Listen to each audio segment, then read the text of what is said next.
Alright guys, so I've made a lot of mistakes in my life, but one of the very first mistakes that I ever made was with my vending machine business, guys. My vending machine business, I started when I was 18 years old. It was one of the first businesses, the first probably serious business that I ever started, and it failed within a year, guys. And now that I have a little bit more experience, now that I have a little bit more knowledge, and I know what I did wrong, I want to share that with you guys. And I want to share it with you guys in hopes that there's somebody out there watching this video today that was about to make the same mistakes that I made, but they don't have to, and they could save themselves over $1,000 by watching this video, because I lost over $1,000 and it's just gone now. It's down the drain, and it's what I like to call, what Dave Ramsey likes to call, stupid tax, because I was ignorant. I didn't know what I know now, and you're only good as what you know, guys. So I really hope with what I discuss in this video today will bring you great value. If it does bring you great value, please click the subscribe button. Please like the video, as it will help promote it to other people on YouTube. And with that being said, let's get into why my vending machine business failed. So the first reason why it failed, guys, is because I made the most common mistakes that most people who are going to start a vending machine business do, and that is buying the machine before I had the location. Listen, my wife wanted to wait until we got a location to buy the machines, and in hindsight, I should have listened to her. But I found an amazing deal through some guy that had a bunch of vending machines around my area. I took his number off of the back of one of the vending machines, because on the back of vending machines, there's always a number to get in contact with the owner of it. So I took his number off the back of it, and I asked him, how much are you going to sell these machines for? He told me $50. And now these weren't like the soda machines, these weren't the chips machines, these weren't the claw machines. These were just the basics. You put a quarter in there, you get a little handful of candy, you get a little gumball, something like that. And I was like, hey, you know what? $50 to get me started. Let me get two of them. Let me get two of them. $100. What can it hurt? You know, I'm eager to get into this business. I'm eager to start making some passive income, which that's a big buzzword, you know. And back then, I was just starting out. I was excited. I was eager, and I want it in. And I want it in as quick as possible, guys. And sometimes it's good to just go ahead and slow down and take it easy, one step at a time. But so I told this guy, Lee was his name. I told him, you know what, Lee, let me get two machines, no location, because it was cheaper to buy it without the location. I was like, how hard could it be to find a location? Well, guys, those machines sat in my garage for probably 3 to 4 months. Now, listen, it is very, very hard to find a vending machine location, especially for those little machines that you throw a quarter in there and you get the handful of candy, or you get the gumball, or, you know, those little toy capsules as well.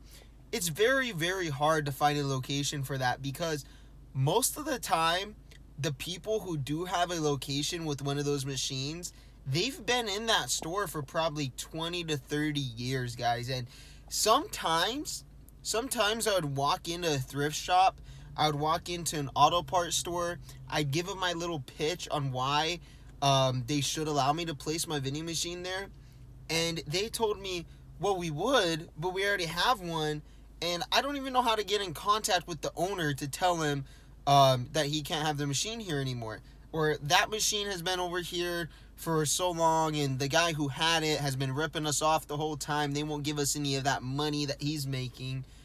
And I'm like, okay, you know, I can't place my machine here, and I was having a hard time finding a location. Eventually, thank God, my dad is a manager at an auto parts store, and, you know, eventually I was like, hey, Dad, yeah, I'm having a hard time finding a location for this machine. Would you be able to allow me to place it there? I'll do any candy that you want, any candy that the employees want. All you have to do is let me place it there. And shout out to my dad, for real, if you're watching this, because that was probably the best location I ever had, because it was just, my dad was there. He was watching it for me. Obviously, my dad is going to make sure the machine isn't broken. However, that machine would break down. But yeah, the main thing, the first mistake that I made with this business was not having a location before I bought the machine. So if you guys are going to get into this business, even after watching this video, the first thing you need to take away from this, and the first mistake that I ever made, was not having a location before I bought the machine. Always have a location, then buy the machine, guys. Alright, so the second mistake that I made was trusting some guy off of OfferUp, guys. Now listen, I had these two machines in a location now, so that's all settled out. These machines are making money. They're not making that much money, maybe $40 a month, $50 a month if I'm lucky, but they are making money. So in my mind, I'm like, okay, there's a proof of concept here. I can make money from this. It's gonna work out. Let's get another location and let's go big. And so one night I'm scrolling on OfferUp. I see we have a local pizza parlor here in the city where I live, and I see that this guy is selling 3 machines at the pizza parlor with the location included. He only wants $700 for the 3 machines, and the machines are bringing in around $250 to $300 a month revenue before, of course, you pay for your location fee, before you pay for your product, right? And I'm like, you know what? I want those machines. I want that specific location, because I knew the manager of that location. And so I schedule a date to meet up with this guy, and we'll call him Bob, Billy Bob in this video. But I scheduled a meeting with Billy Bob to go over the machines, how much work they needed, how much they break down, etc. And again, these were the machines where you put a quarter in there and you turn it. However, these ones had a dollar mechanism. They weren't like a quarter and you get a little toy. They were, you put $1 in there and you get like one of those sticky hands or something like this. And that pizza parlor location was a very, very high traffic location, especially on the weekend. So $700 and including the location was an absolute steal. And I confirmed with the lady that I knew who worked there that this guy was the legitimate owner of these machines, and he wasn't just out to scam me or anything like that. Now listen, like I said, what I'm about to tell you, in hindsight, it sounds like I should have known this. It sounds like, Dalton, why did you do this? But keep in mind, this was my first business that I took seriously, my first business I invested the most time in, and I was 18 years old. So the mistake that I made here was not consulting with the owner of the pizza parlor.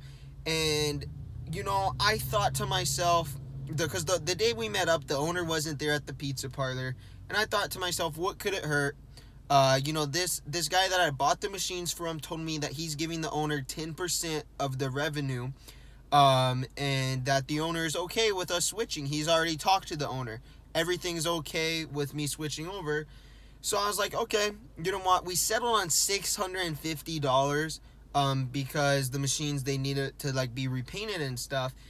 And I was like, okay. So I bought it for $650, and I went home and I spent $450 buying all new toys. I bought brand new toys that were nice, toys that were top of the line products from candymachines.com. And I went home and I spent all this money buying it, and I said, okay, I'm going to go back the next day. I'm going to talk to the owner, let him know there's a new guy that owns these machines now. My name is Dalton, pleasure to meet him. So I go meet with the owner. Man, he was not happy. Apparently, the guy who used to own the machines, Billy Bob, did not consult with him after all. And it turns out that the owner of the pizza parlor had been trying to get a hold of Billy Bob to kick him out of the pizza parlor. my mind's spinning in this moment right now because I just spent $650 on these vending machines.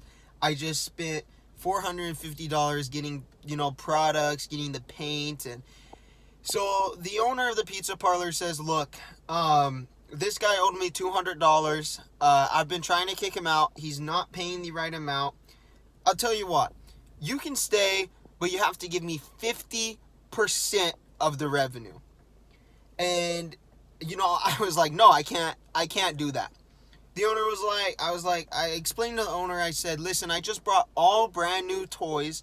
I brought paint. I'm going to remodel these machines. I'm going to make them look really, really nice. And they're going to look beautiful in your pizza parlor. He told me, frankly, he does not care. And if I didn't want to give him 50%, I'm out of there, just like Billy Bob would have been out of there. And it was just one of those moments in life where I had to, tell him I can't do it. He said, all right, you're kicked out. And I the problem is I don't have a truck. I have this vehicle that I'm in right here, which is a Toyota Corolla. And I told him that, and he said, all right, fine, I'll give you 2 weeks to get out of here. Well, keep in mind, in this pizza parlor, there was 2 people who had vending machines. There was Billy Bob, the guy I bought the vending machines from, and there was some other guy, we'll call him Smith. And Smith got the news that I was being kicked out. And so whenever Smith went there to replenish his machines, Smith decided to move my machines out back by the dumpster. And the owner was like, whatever, I don't really care. Well, it was raining that day, just like it's raining right now. And so my machines were being rained on. And the manager, who I knew personally at the pizza parlor, messaged me and called me and said, listen, Smith just set your machines out back. You need to come get them ASAP. So I fit the machines into this little car and I drove them home. And they sat in my garage, in my shed. There was one in the garage, one in the shed. And they sat there for a long time, guys. And they, all my money that I had invested into these machines, whenever I picked up the machines, they had probably $200 or $300 in there, just from being used over that weekend. And I was like, you know what, whatever. The money's pretty much gone. You know what I mean? I gotta find a new location for these machines. And if we go back to lesson 1, you will know how hard it is to find a location. Regardless of that, I still tried. Now listen, these are big machines. If you know what I'm talking about, these are the machines that you see at like Walmart that have like 5 things on the bottom and 3 things up top. And no one wanted to take these machines, guys. And I knew I was going to have to sell. I knew I was going to have to take a loss on them. And, if I didn't, it was just going to put me out of business. So that's what I ended up doing. I ended up selling those machines and just biting the bullet on that one. I lost about $400. I was able to get the money back for the machines. However, I wasn't able to get the money back on the products. So that's the second mistake I made. Now, if you remember, I still have those 2 locations on the one at my dad's store and the one at the other location, even after I had sold these machines. So you're probably asking yourself, Dalton, do you still have those ones? The answer is no. Those ones failed as well, and let me tell you why right now.